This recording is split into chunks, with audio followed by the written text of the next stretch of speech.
ꯑꯩꯈꯣꯏꯒꯤ ꯄꯩꯁꯥ ꯈꯔ ꯄꯤꯔꯒ ꯑꯃꯅ ꯋꯥ ꯉꯥꯡꯉꯨ ꯍꯥꯏꯁꯨ ꯍꯨꯏꯗꯧꯅ ꯈꯣꯡꯕ ꯑꯃꯗꯅ ꯋꯥ ꯉꯥꯡꯉꯨ ꯍꯥꯏꯁꯨ ꯍꯧꯗꯣꯡꯗꯧꯅ ꯍꯨꯏꯗꯧꯅ ꯁꯨ ꯇꯧꯕꯒꯤ ꯐꯤꯕꯝ ꯇꯧꯁꯜꯂꯛꯀꯅꯨ ꯑꯥꯔ ꯀꯦ ꯄ꯭ꯔꯗ꯭ꯌꯨꯁꯔꯁꯦ ꯑꯩꯈꯣꯏꯅ ꯌꯥꯝꯅ ꯔꯤꯒꯥꯔꯗ ꯇꯧꯖꯩ ꯃꯌꯥꯝ ꯄꯨꯟꯅ ꯇꯔꯥꯝ ꯅꯣꯛꯆꯔꯤ ꯑꯩꯈꯣꯏ ꯍꯧꯖꯤꯛ ꯑꯣꯏꯔꯤꯕ ꯑꯩꯈꯣꯏꯒꯤ ꯍꯟꯗꯛ ꯃꯔꯛ ꯑꯥꯔ ꯀꯦ ꯄ꯭ꯔꯗꯛꯁꯟꯅ ꯃꯥꯒꯤ ꯏꯄꯤꯁꯣꯗ 2-3 ꯑꯁꯤꯗ ꯌꯥꯝꯅ ꯅꯧꯅ ꯄꯨꯊꯣꯔꯛꯄ ꯏꯄꯤꯁꯣꯗꯁꯤꯡꯗ ꯌꯥꯝꯅ ꯀꯟꯇ꯭ꯔꯣꯚꯔꯁꯤꯌꯦꯜ ꯑꯣꯏꯕ ꯋꯥꯐꯝ ꯈꯔ ꯊꯣꯛꯄꯁꯤ ꯀꯃꯥꯏꯅ ꯇꯧꯕꯅꯣ ꯃꯁꯤꯗꯩꯁꯤꯗ ꯑꯩꯈꯣꯏꯅ ꯄꯕ꯭ꯂꯤꯛꯅ ꯄ꯭ꯔꯖꯥ ꯃꯤꯌꯥꯝꯅ ꯀꯔꯤ ꯗꯤꯁꯤꯖꯟ ꯂꯧꯒꯗꯒꯦ ꯍꯥꯏꯕꯒꯤ ꯃꯇꯥꯡꯗ ꯑꯩꯒꯤ ꯋꯥꯈꯜꯂꯣꯟ ꯈꯔ ꯃꯌꯥꯝꯗ ꯁꯤꯌꯔ ꯇꯧꯖꯒꯦ ꯑꯍꯥꯟꯕꯗ ꯑꯥꯔ ꯀꯦ ꯄ꯭ꯔꯗꯛꯁꯟꯅ ꯑꯩꯈꯣꯏꯒꯤ ꯂꯪꯒꯣꯜꯒꯤ ꯑꯣꯜ ꯑꯦꯖ ꯍꯣꯝ ꯕꯨ ꯆꯂꯥꯏꯔꯤꯕ ꯑꯩꯈꯣꯏꯒꯤ ꯑꯣꯖꯥ ꯃꯪꯒꯤꯒꯤ ꯃꯇꯥꯡꯗ ꯁꯟꯗꯣꯛꯈꯤꯕ ꯋꯥꯐꯝ ꯑꯅꯤꯁꯨꯕꯗ ꯑꯩꯈꯣꯏꯒꯤ ꯏꯆꯟꯅꯨꯄꯤ ꯂꯨꯁꯤꯄ꯭ꯔꯤꯌꯥꯒꯤ ꯃꯇꯥꯡꯗ ꯑꯃꯨꯛ ꯂꯥꯛꯈꯤꯕ ꯍꯥꯏꯔꯤꯕ ꯋꯥꯐꯝꯁꯤꯡ ꯑꯁꯤ ꯄꯕ꯭ꯂꯤꯛꯇ ꯌꯥꯝꯅ ꯆꯃꯝꯅꯕ ꯀꯟꯐ꯭ꯌꯨꯖꯟ ꯊꯣꯛꯄ ꯍꯥꯏꯕ ꯇꯥꯔꯦ ꯑꯁꯤꯒꯨꯝꯕ ꯏꯄꯤꯁꯣꯗ ꯑꯣꯏꯈꯤ ꯑꯗꯣ ꯍꯥꯏꯔꯤꯕꯁꯤꯡ ꯑꯁꯤ ꯃꯌꯥꯝꯗ ꯑꯩꯈꯣꯏꯒꯤ ꯑꯥꯏ ꯑꯣꯄꯅꯤꯡ ꯑꯣꯏꯕ ꯋꯥꯐꯝꯅꯤ ꯑꯩꯈꯣꯏ ꯑꯍꯥꯟꯕꯗ ꯑꯣꯜ ꯑꯦꯖꯒꯤ ꯃꯇꯥꯡꯗ ꯑꯩꯒꯤ ꯑꯣꯏꯕ ꯃꯣꯠ ꯑꯃꯗꯤ ꯄꯕ꯭ꯂꯤꯛꯇ ꯊꯝꯖꯔꯛꯀꯦ ꯑꯩꯈꯣꯏꯅ ꯋꯥꯔꯜꯗ ꯑꯩꯈꯣꯏꯒꯤ ꯑꯣꯜ ꯑꯦꯖ ꯍꯣꯝ ꯑꯣꯏꯕ ꯌꯥꯏ ꯂꯥꯏꯔꯕꯁꯤꯡꯒꯤ ꯆꯥꯎꯈꯠ ꯊꯧꯔꯥꯡꯒꯤ ꯊꯕꯛ ꯇꯧꯕ ꯌꯥꯏ ꯑꯗꯒꯤ ꯃꯤꯑꯣꯏ ꯀꯌా ꯑꯃ ꯃꯁꯤꯡ ꯊꯤꯉꯝꯗꯅ ꯍꯧꯖꯤꯛ ꯇꯧꯔꯤꯕ ꯍꯧꯖꯤꯛ ꯑꯩꯅ ꯍꯧꯖꯤꯛ ꯎꯠꯆꯔꯤꯕ ꯁꯤ ꯚꯤꯗꯤꯑꯣꯁꯤꯁꯨ ꯃꯌꯥꯝ ꯌꯦꯡꯕꯤꯌꯨ ꯃꯁꯤ ꯁꯤꯒꯤ ꯅꯨꯄꯥꯁꯤꯅ ꯇꯧꯔꯤꯁꯤ ꯏꯟꯗꯤꯌꯥꯒꯤ ꯑꯩꯈꯣꯏꯒꯤ ꯃꯥꯒꯤ ꯋꯦꯕꯁꯥꯏꯠ ꯃꯥꯒꯤ ꯑꯩꯈꯣꯏꯒꯤ ꯐꯦꯁꯕꯨꯛ ꯄꯦꯖ ꯍꯥꯏꯇꯥꯔꯦ ꯃꯥꯒꯤ ꯐꯦꯁꯕꯨꯛ ꯄꯦꯖ ꯑꯃꯗꯤ ꯃꯥꯒꯤ ꯌꯨꯇ꯭ꯌꯨꯕ ꯆꯦꯅꯦꯜ ꯁꯦꯝꯃꯒ ꯃꯥꯅ ꯃꯇꯦꯡ ꯄꯥꯡꯉꯤ ꯃꯤꯁꯤꯡꯁꯦ ꯃꯥꯅ ꯊꯥꯒꯠꯂꯤ ꯑꯗꯨꯒ ꯋꯥꯔꯜꯒꯤ ꯄ꯭ꯔꯤꯊꯤꯕꯤꯒꯤ ꯃꯤꯌꯥꯝꯗꯒꯤ ꯃꯥꯅ ꯌꯥꯝꯅ ꯆꯥꯎꯕ ꯑꯩꯈꯣꯏꯒꯤ ꯗꯣꯅꯦꯁꯟ ꯑꯗꯒꯤ ꯀꯩꯅꯣ ꯃꯌꯥꯝꯁꯦ ꯄꯩꯁꯥ ꯃꯌꯥꯝꯁꯦ ꯐꯪꯉꯦꯕ ꯑꯗꯨꯒ ꯃꯥꯅ ꯂꯥꯏꯔꯕꯁꯤꯡꯕꯨ ꯏꯔꯨꯖꯊꯣꯛꯄꯤꯕ ꯑꯗꯩ ꯄꯤꯖ ꯄꯤꯊꯛ ꯇꯧꯕꯤꯕ ꯃꯈꯣꯏꯗ ꯅꯣꯡꯃꯛꯇꯪ ꯑꯣꯏꯔꯒꯁꯨ ꯑꯗꯩ ꯃꯇꯝ ꯈꯔꯒꯤ ꯑꯣꯏꯔꯒꯁꯨ ꯍꯤꯡꯕꯒꯤ ꯑꯁꯥ ꯑꯃꯗꯤ ꯃꯥꯅ ꯄꯤꯕꯤꯌꯦꯕ ꯑꯗꯨꯒ ꯍꯥꯏꯔꯤꯕ ꯃꯤꯁꯤ ꯌꯥꯝꯅ ꯏꯅꯥꯛ ꯀꯩꯔꯥꯛ ꯈꯨꯟꯕ ꯑꯣꯏꯕ ꯌꯥꯏ ꯑꯣꯏꯗꯕ ꯌꯥꯏ ꯑꯗꯨ ꯃꯥꯁꯤ ꯌꯥꯝꯅ ꯍꯥꯏ ꯂꯛꯖꯔꯤ ꯂꯥꯏꯐ ꯁ꯭ꯇꯥꯏꯜ ꯑꯃꯗ ꯍꯤꯡꯕ ꯃꯤꯁꯛ ꯑꯃꯅꯦꯕ ꯃꯥ ꯋꯥꯔꯜ ꯇꯨꯔ ꯌꯥꯝ ꯇꯣꯏꯅ ꯇꯧꯏ ꯏꯟꯖꯣꯏꯃꯦꯟ ꯇꯧꯏ ꯑꯃ ꯇꯧꯏ ꯑꯗꯣ ꯃꯥꯅ ꯋꯥꯔꯜ ꯇꯨꯔ ꯇꯧꯔꯤꯕ ꯑꯃ ꯇꯧꯔꯤꯕꯁꯤ ꯃꯥꯅ ꯂꯥꯏꯔꯕꯁꯤꯡꯒꯤ ꯉꯥꯏꯍꯥꯛ ꯂꯨꯖꯁꯟꯅꯔꯒ ꯀꯩꯀꯩ ꯃꯇꯦꯡ ꯈꯤꯇꯪ ꯄꯥꯡꯕꯤꯔꯒ ꯑꯗꯨ ꯇꯧꯏ ꯍꯥꯏꯅ ꯋꯥꯔꯜꯒꯤ ꯑꯣꯏꯅ ꯀꯅꯥꯝꯇ ꯃꯉꯣꯟꯗ ꯐꯤꯗꯕꯦꯛ ꯅꯦꯒꯦꯇꯤꯚ ꯐꯤꯗꯕꯦꯛ ꯑꯝꯇ ꯂꯥꯛꯇꯦꯕ ꯑꯗꯨꯃꯥꯏꯅ ꯇꯧꯗꯅ ꯑꯩꯈꯣꯏ ꯑꯣꯜ ꯑꯦꯖ ꯍꯣꯝ ꯆꯂꯥꯏꯔꯤꯕ ꯑꯣꯖꯥ ꯃꯪꯒꯤꯁꯨ ꯃꯥ ꯑꯣꯜ ꯑꯦꯖ ꯍꯣꯝꯁꯨ ꯆꯂꯥꯏꯖꯁꯅꯨ ꯑꯗꯨꯒꯤ ꯃꯇꯥꯏꯗ ꯃꯥꯒꯤ ꯌꯨꯝ ꯀꯩ ꯐꯖꯕ ꯁꯥꯒꯦ ꯁꯥꯖꯁꯅꯨ ꯃꯥ ꯄꯩꯁꯥ ꯌꯥꯝꯅ ꯄꯥꯏꯕ ꯃꯤꯁꯛ ꯑꯃ ꯑꯣꯏꯖꯁꯅꯨꯕ ꯃꯥꯅ ꯇꯧꯔꯤꯕ ꯑꯐꯕ ꯊꯕꯛ ꯑꯁꯦ ꯀꯅꯥꯒꯨꯝꯕ ꯑꯝꯇ ꯇꯧꯕ ꯉꯝꯃꯣꯏꯕ ꯑꯩꯉꯣꯟꯗ ꯍꯧꯖꯤꯛ ꯀꯅꯥꯒꯨꯝꯕ ꯃꯤ ꯑꯃꯅ ꯃꯁꯦ ꯑꯩꯉꯣꯟꯗ ꯊꯥ ꯈꯨꯗꯤꯡꯒꯤ ꯂꯨꯄꯥ 50,000 ꯄꯤꯒꯦ ꯂꯥꯏꯔꯕ ꯃꯌꯨꯝ ꯀꯩ ꯂꯩꯖꯗ꯭ꯔꯕ ꯃꯤꯁꯤꯡꯗꯣ ꯅꯪꯒꯤ ꯌꯨꯝꯗ ꯊꯝꯃꯨ ꯅꯪ ꯅꯨꯡꯇꯤꯒꯤ ꯄꯤꯖ ꯄꯤꯊꯛ ꯇꯧ ꯑꯅꯥ ꯑꯌꯦꯛ ꯌꯥꯎꯔꯦ ꯅꯪ ꯂꯥꯏꯌꯦꯡꯉꯨ ꯑꯗꯒꯤ ꯆꯥꯅꯤꯡꯉꯥꯏ ꯊꯛꯅꯤꯡꯉꯥꯏ ꯂꯩꯇ꯭ꯔꯦ ꯅꯪꯅ ꯑꯦꯅꯤ ꯃꯤꯟꯁ ꯇꯧꯔꯒ ꯄꯤꯖꯗꯕ ꯌꯥꯗꯦ ꯍꯥꯏꯔꯒꯗꯤ ꯑꯩ ꯃꯗꯨ ꯉꯝꯃꯣꯏꯕ ꯃꯁꯤ ꯏꯁꯣꯔꯅ ꯑꯩꯈꯣꯏꯗ ꯀꯔꯤꯒꯨꯝꯕ ꯊꯕꯛ ꯑꯃꯃꯝ ꯇꯧꯔꯨꯅꯕ ꯊꯥꯗꯣꯛꯄꯤꯔꯛꯄ ꯃꯥꯒꯤ ꯃꯒꯨꯟꯗꯨꯅꯦꯕ ꯑꯗꯨꯅ ꯑꯩꯈꯣꯏꯒꯤ ꯑꯣꯖꯥ ꯃꯪꯒꯤꯅ ꯑꯣꯜ ꯑꯦꯖ ꯍꯣꯝ ꯆꯂꯥꯏꯔꯒ ꯂꯥꯛꯄꯇꯤ ꯀꯔꯣꯔꯄꯇꯤ ꯑꯣꯏꯕꯗꯣ ꯃꯥꯅ ꯍꯣꯠꯅꯖꯕ ꯃꯥꯒꯤ ꯍꯣꯠꯅꯖꯕ ꯑꯗꯨꯒꯤ ꯃꯍꯩꯅ ꯄ꯭ꯔꯖꯥ ꯃꯤꯌꯥꯝꯅ ꯃꯥꯕꯨ ꯅꯨꯡꯁꯤꯕꯗꯒꯤ ꯄꯤꯔꯤꯕꯅꯦ ꯈꯜꯂꯒ ꯑꯩꯈꯣꯏꯅ ꯃꯥꯕꯨ ꯍꯦꯟꯅ ꯅꯨꯡꯉꯥꯏꯕ ꯃꯤꯁꯛ ꯑꯣꯏꯅ ꯍꯣꯠꯅꯒꯗꯕꯅꯦꯕ ꯃꯥ ꯅꯨꯡꯉꯥꯏꯔꯒꯗꯤ ꯃꯥꯅ ꯄꯩꯁꯥ ꯄꯥꯏꯕ ꯃꯤꯁꯛ ꯑꯃ ꯑꯣꯏꯔꯒꯗꯤ ꯑꯩꯈꯣꯏꯒꯤ ꯂꯥꯏꯔꯕ ꯃꯤꯁꯤꯡꯅ ꯆꯪꯕ ꯃꯇꯝꯗ ꯂꯩꯐꯝ ꯆꯥꯐꯝ ꯂꯩꯖꯗꯅ ꯆꯪꯉꯛꯄ ꯃꯇꯝꯗ ꯃꯥ ꯍꯔꯥꯎ ꯍꯔꯥꯎ ꯇꯧꯒꯅꯦꯕ ꯃꯥ ꯃꯁꯥꯐꯛ ꯆꯥꯅꯤꯡꯉꯥꯏ ꯊꯛꯅꯤꯡꯉꯥꯏ ꯂꯩꯇꯅ ꯐꯤꯖꯦꯠ ꯐꯤꯒꯥꯏ ꯁꯦꯠꯇꯅ ꯂꯩꯔꯒꯗꯤ ꯃꯥꯅ ꯀꯔꯝꯕ ꯂꯥꯏꯔꯕ ꯃꯤꯅꯣ ꯃꯥꯅ ꯃꯇꯦꯡ ꯄꯥꯡꯕ ꯉꯝꯒꯗ꯭ꯔꯤꯁꯦ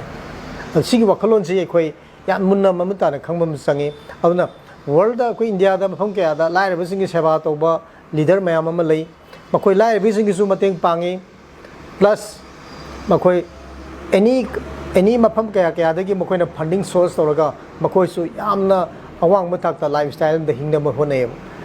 ꯃꯥꯅ ꯇꯧꯔꯤꯕ ꯊꯕꯛ ꯑꯗꯣ ꯐꯔꯒꯗꯤ ꯃꯉꯣꯟꯗ ꯄ꯭ꯔꯖꯥ ꯃꯌꯥꯝꯅ ꯍꯦꯟꯅ ꯃꯇꯦꯡ ꯄꯥꯡꯕ ꯃꯥ ꯍꯦꯟꯅ ꯅꯨꯡꯉꯥꯏꯕ ꯇꯥꯕꯅꯤ ꯃꯥꯅ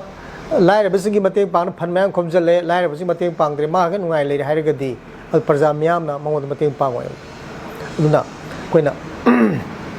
ꯄ꯭ꯔꯖꯥ ꯃꯤꯌꯥꯝꯅ ꯌꯥꯝ ꯅꯦꯒꯦꯇꯤꯚ ꯁꯦꯟꯁꯇ ꯄꯨꯊꯣꯛꯑꯒ ꯑꯩꯈꯣꯏꯒꯤ ꯌꯥꯝꯅ ꯐꯠꯇꯕ ꯌꯥꯝꯅ ꯅꯠꯇꯕ ꯂꯝꯕꯤ ꯑꯃꯗ ꯆꯠꯅꯕ ꯍꯣꯠꯅꯔꯤꯕ ꯑꯗꯨꯅ ꯑꯣꯜ ꯑꯦꯖ ꯍꯣꯝ ꯆꯂꯥꯏꯔꯤꯕ ꯂꯥꯏꯔꯕꯁꯤꯡꯕꯨ ꯃꯇꯦꯡ ꯄꯥꯡꯅꯕ ꯍꯣꯠꯅꯔꯤꯕ ꯂꯤꯗꯔꯁꯤꯡꯅ ꯄꯥꯕ꯭ꯂꯤꯛꯇꯒꯤ ꯐꯟ ꯈꯣꯝꯒꯠꯂꯒ ꯃꯈꯣꯏ ꯅꯨꯡꯉꯥꯏꯅ ꯂꯩ ꯍꯥꯏꯕꯁꯦ ꯃꯣꯏꯁꯨ ꯅꯨꯡꯉꯥꯏꯖꯅꯣꯕ ꯑꯩꯈꯣꯏꯁꯨ ꯃꯣꯏ ꯑꯗꯨꯝ ꯅꯨꯡꯉꯥꯏ ꯄꯥꯝꯃꯤ ꯑꯩꯈꯣꯏꯁꯨ ꯃꯌꯥꯝꯒꯤ ꯁꯦꯕꯥ ꯇꯧꯕ ꯑꯗꯣꯝꯁꯨ ꯑꯥꯔ ꯀꯦ ꯄ꯭ꯔꯗꯛꯁꯟꯁꯨ ꯑꯗꯨꯝ ꯇꯧꯕ ꯃꯌꯥꯝꯒꯤ ꯁꯦꯕꯥ ꯄꯥꯎ ꯁꯟꯗꯣꯛꯏꯁꯤꯁꯨ ꯃꯌꯥꯝꯒꯤ ꯁꯦꯕꯥꯅꯤ ꯑꯗꯨ ꯅꯦꯒꯦꯇꯤꯞꯇ ꯍꯦꯟꯅ ꯁꯟꯗꯣꯛꯑꯒ ꯑꯩꯈꯣꯏꯒꯤ ꯅꯦꯒꯦꯇꯤꯞ ꯑꯝꯇ ꯎꯍꯟꯅꯕ ꯍꯣꯠꯅꯕꯁꯨ ꯑꯗꯨ ꯐꯠꯇꯦ ꯄꯥꯎ ꯁꯟꯗꯣꯛꯄ ꯃꯇꯝꯗ ꯑꯩꯈꯣꯏꯒꯤ ꯄꯣꯖꯤꯇꯤꯚ ꯃꯌꯥꯝ ꯑꯃꯁꯨ ꯎꯕ ꯑꯃ ꯆꯪꯉꯦꯕ ꯑꯩꯈꯣꯏꯅ ꯅꯝꯕꯔ 6ꯁꯦ ꯑꯣꯟꯊꯣꯛꯑꯒ ꯅꯝꯕꯔ 9 ꯑꯣꯏꯅ ꯎꯍꯟꯕ ꯅꯝꯕꯔ 9ꯁꯦ ꯑꯣꯟꯊꯣꯛꯑꯒ ꯅꯝꯕꯔ 6 ꯑꯣꯏꯅ ꯎꯍꯟꯕ ꯑꯗꯨꯒꯤ ꯃꯍꯨꯠꯇ ꯑꯁꯦꯡꯕꯗ ꯑꯣꯏꯅ ꯎꯍꯟꯕ ꯑꯐꯕ ꯄꯥꯎꯇꯥꯛ ꯄꯤꯕ ꯑꯩꯈꯣꯏꯅ ꯁꯟꯗꯣꯛꯏꯕ ꯀꯩꯅꯣꯗꯨꯒꯤ ꯃꯦꯁꯦꯖꯗꯨꯒꯤ ꯄꯥꯕ꯭ꯂꯤꯛꯇ ꯅꯦꯒꯦꯇꯤꯚ ꯅꯠꯇꯕ ꯄꯣꯖꯤꯇꯤꯚ ꯑꯣꯏꯅ ꯑꯣꯟꯊꯣꯛꯑꯒ ꯑꯩꯈꯣꯏ ꯊꯕꯛ ꯇꯧꯖꯔꯤꯕ ꯃꯌꯥꯝꯒꯤꯗꯃꯛꯇ ꯃꯇꯝ ꯀꯥꯏꯊꯣꯛꯇꯅ ꯄꯩꯁꯥ ꯇꯤꯡꯗꯅ ꯃꯁꯥꯒꯤ ꯃꯄꯨꯟꯁꯤꯁꯨ ꯀꯠꯊꯣꯛꯇꯅ ꯇꯧꯖꯔꯤꯕ ꯃꯤꯁꯤꯡꯗꯣ ꯃꯈꯣꯏꯁꯨ ꯍꯦꯟꯅ ꯃꯥꯏ ꯄꯥꯛꯄ ꯂꯝꯕꯤꯗ ꯆꯪꯅ ꯍꯣꯠꯅꯕꯤꯌꯨ तसेमकी हारगदी ऐना खनबदा कोई आर्ट के प्रोडक्शन चलाइरिबा मीसिंग से जर्नलिज्म फसना तम्मगा याम एक्सपर्ट ओइबा म्यूसिंगदगी कोई एक्सपर्ट लौरगा पाउजी फोमबसे अयाम्बा नतेना खले मखोई मसाना इंखलकपा नहाजिंग ओइबना मखोई मसा मसाना कोई मखोई थमोइदा फाव वखलसिंग मीने पिरपा पाउदु हेक्ता मी अमगी पापिरपा पाउदु हेक्ता फोमगुम्बा अदुगुम्बा यामना फसना वेरीफाई तौबा मदुगी इफेक्ट कई लाकनी जर्नलिज्म है याम लूब थबक मनी अदुना खोइना अचुम्बनी हाइबना अचुम्बत ngangbसु यादे अदगी आरानमनी हाइबना आरानबतन हाइबसु यादे अदुना पाउजिगी नेगेटिव पॉजिटिव इफेक्ट फसन नैनर मतुंगदा मदुगी फोंगिबा पाउदगी मतुंगिना हाइरबा मिसक अदो तुंगदा कई ओइरकनी हाइबसु कोई खनबा संगे मी खुदिमक आइना फोंगिबा पाउने सुम सावल लेदारगदी ममै थंगदा आरके प्रोडक्शन बु येंबिनबा माबु सपोर्ट तौबिना मी इंत लेरोयबा मा अचुम फना तौरगसु अदुना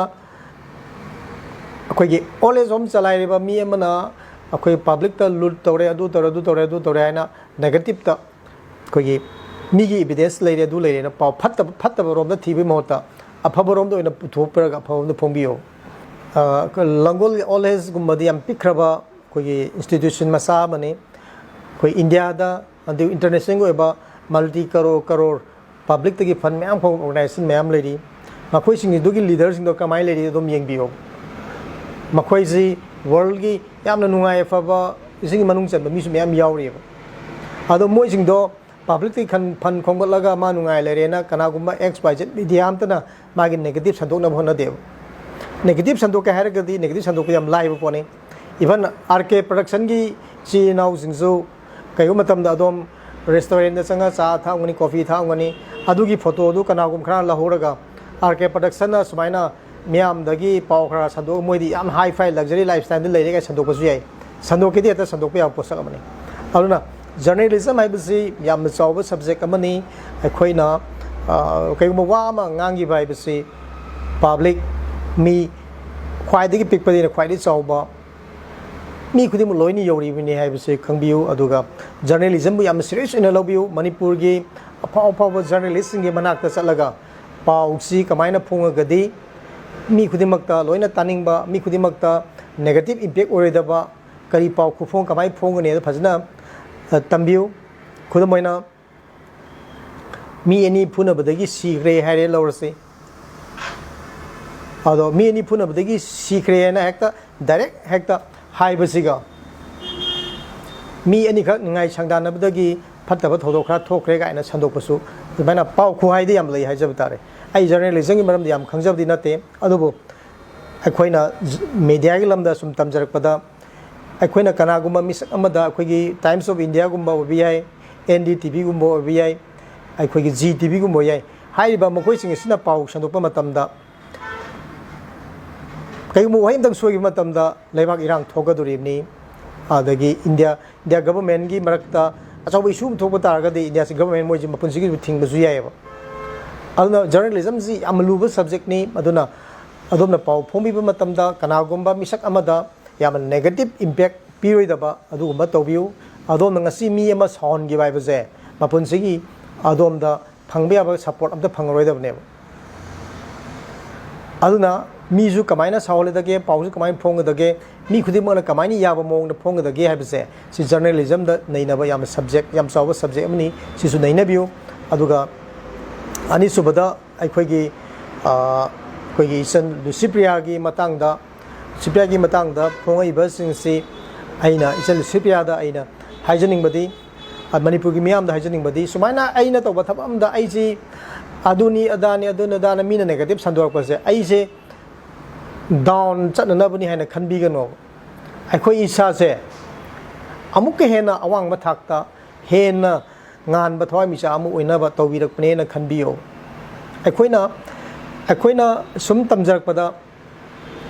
aibu thagat pireba misakto adudagi aibu aigi asoiba puthok pireba aibu soire na haibiru mi aduna hena aina nungsibam thu en hayab kaigino haidar gadi mana soire hairibdo madudo sum thokpa matamda ai amuk hena success oiba mai pakpa misak ama ai oigane aduna aina isan Licypriya adagi langolgi koigi ipu mangi aina hajaning badi kanaguma misak amana adom da soire kole habibu matamda adom sobigonu adom je hena awang mathakta lehining madagi adom da suggestion piwirak pane na khanbiyo aduga sumaina arke production na puthokpa matamda kanaguma music na su koi manipur gi waikhu culture lae khole gaina mayam su yam haine waikhu culture nena lobiganu mase koi manipur gi adum mamangai digi adum tawra la abani aduna masida kanaguma miyam na aibu phatte khote harpa matamda koi sawu mohta ai kari da soire ge ne yangshanba mi na ingon da si soire haibase haidana ai tungda kai tawgadage adagi hena phaba thabak tawna ba aigi punsi je amuk hena awang ma thak ta kana na ba ai khoi wakhando decision do lawgadabani hena amuk hena lebak myang me seba tawna ba decision do lawgadabani aduna khoi manipur gi waikhu culture haise waikhu culture je phatta ba da lawbi ganu khoi gi society je amuk hena wang na awang ma thak ta leina bagi culture ni haina khanbi u haibas wafam se thamjari aina thamjari ba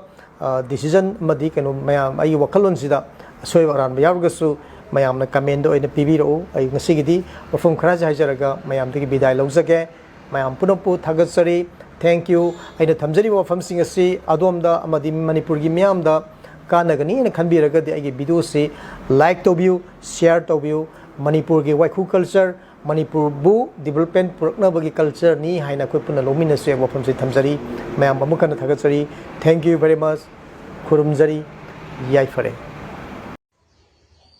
maitai ama oiradi maitai singthanaba maitai gi mingchat thinaba thabak tahoningde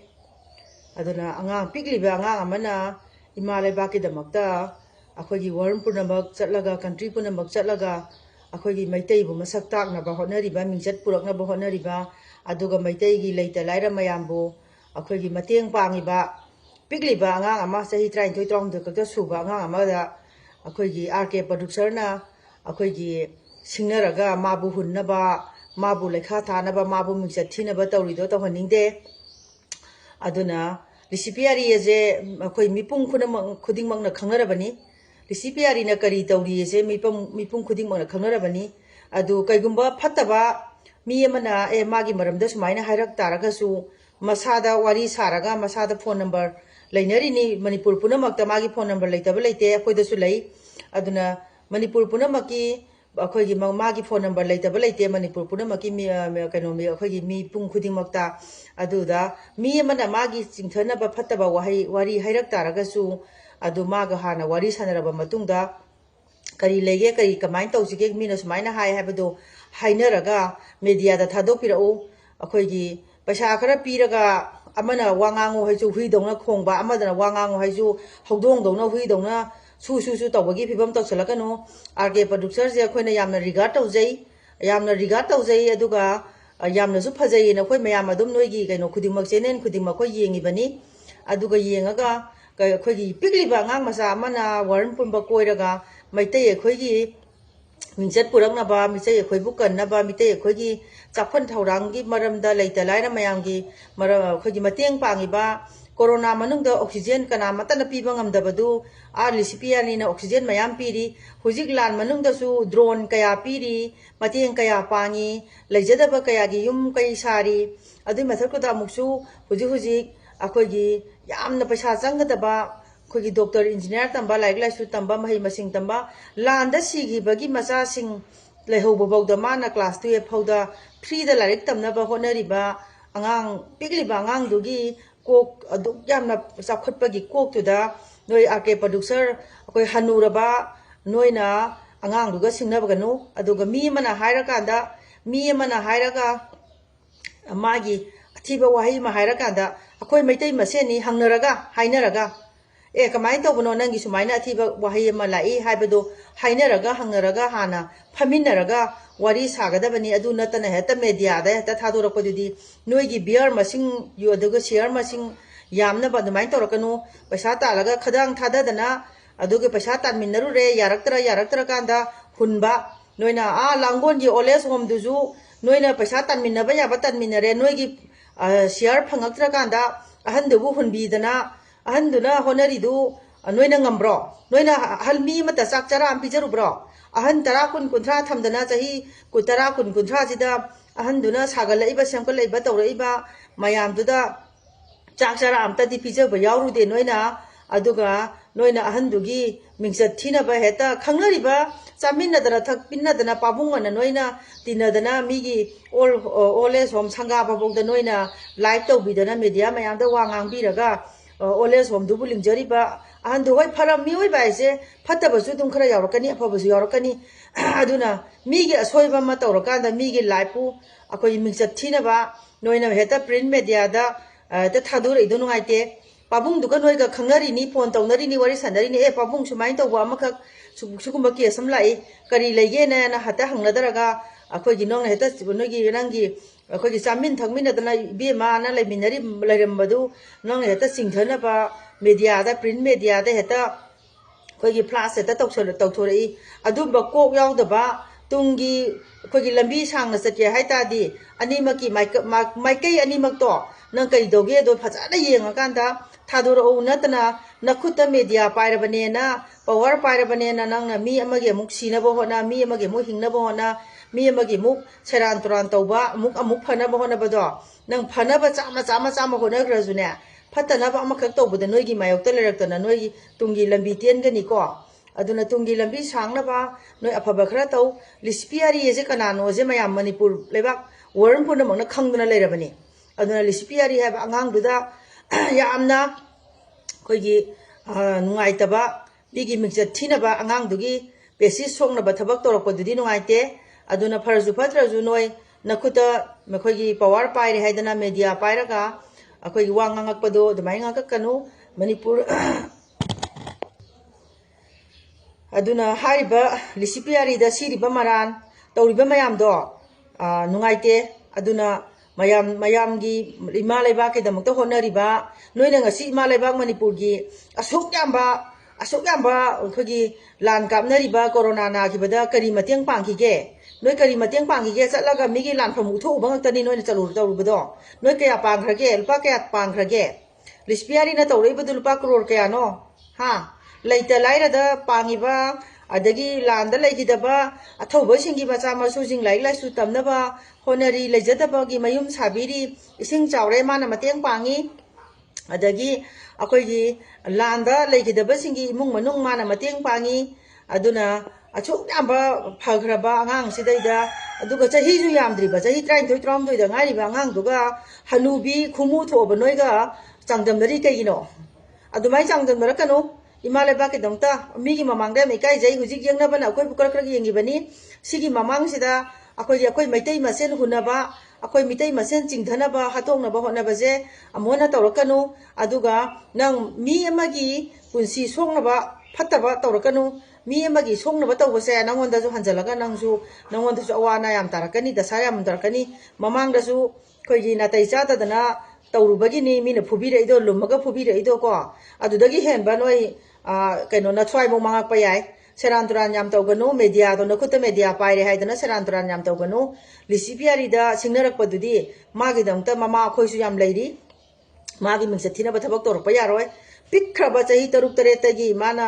country पुनमक्ता जत्तना इमा लेबाके दंगता फनबा तौदना मिंगसत मयाम तालिबा तौरिबा थबकसिंगदो अखोयगी लेखा तानबा होनरकनु नंग खुमु थोबा नंगना अंगांग पिखरबा चही 33 33 दा ngairiba angang dudane अखोय सिंगनदना माना तौबा थबक खुदिंगमक्ता येलैदो अदुगा येलिबा नुपादुबु नोंगतबु मा UN दा वांगांगबु उदेने मा कयम मा थौना फबनो मा कयम मरल लेबनो मा नोंगतबु मीडिया दा वांगांगबसु उदेने करप्शन तौरगा सेरान तुरान तौरगा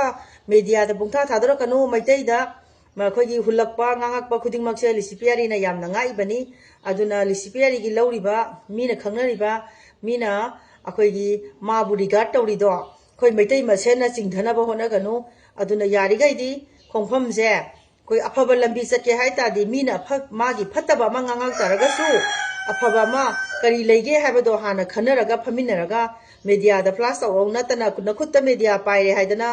ยามนะตอรกันนู้อาร์เคโปรดิวเซอร์อดูกสุมลาสตันนวยบูนวยนวาโลบิโรอยปอนวาโลบิโรอยยามมุนนักขลุก็อะไรคำตอบಅದು ಸಾಧ ಫಿಲ್ಲಬ ಭಾವೈ ಅದು ಬರುವಾಗ ನಿಮಿತ್ತ ತರಾದಿಗೆ ಬಂದ ಆರ್ಕೆ ಬಂದಕ್ಷಣ ಹಾರಿ ಬೋಫಂಸೆ ಚಪ್ಚಾಪ ಎವಿಡೆನ್ಸ್ ಪೀವ ನಗರಗದಿ ಐ ಸುಸೈಡ್ ತಗ ಸೀರಿಯಸ್ ಐ ಸುಸೈಡ್ ತಗ ಸಿಗೋ ಮತಂಸಿದ ಐ ಸಿಗಿದ ಲಂಬೋರ್ ಓಲೆ ಫೋಮ್ದಲ್ಲಿ ಹಲ್ಲಮನ್ ಸಿಂಗಿಗೆ ಸಾಧ ತನ್ನಬಸೆ ಆರ್ಕೆ ಬಂದಕ್ಷಣ ಪೀಗಿದೋಗ್ರಿ ಅಮಸು ಮಸೀದಗಿ ಮೀಗಿ ಮತೆಂಗ್ ಪೀರಕ ತರೋಯ್ತಬನಿನ ಆರ್ಕೆ ಬಂದಕ್ಷಣ ಸಲಾಯಿರಕ ಹೋಗಿ ಹಲ್ಲಲ್ಲ ಬಕ್ಕು ಹೋಗಸಿದ ಮೀನ್ ಮತೆಂಗ್ ಪೀರಕ ತಾರಗದಿ ಲಂಬೋರ್ ಓಲೆ ಫೋಮ್ದಲ್ಲಿ ಹಲ್ಲಮನ್ ಸಿಂಗಿಗೆ ಸಾಧ ತನ್ನಬಸೆ ಆರ್ಕೆ ಬಂದಕ್ಷಣ ಪೀಗಿದೋಗ್ರಿ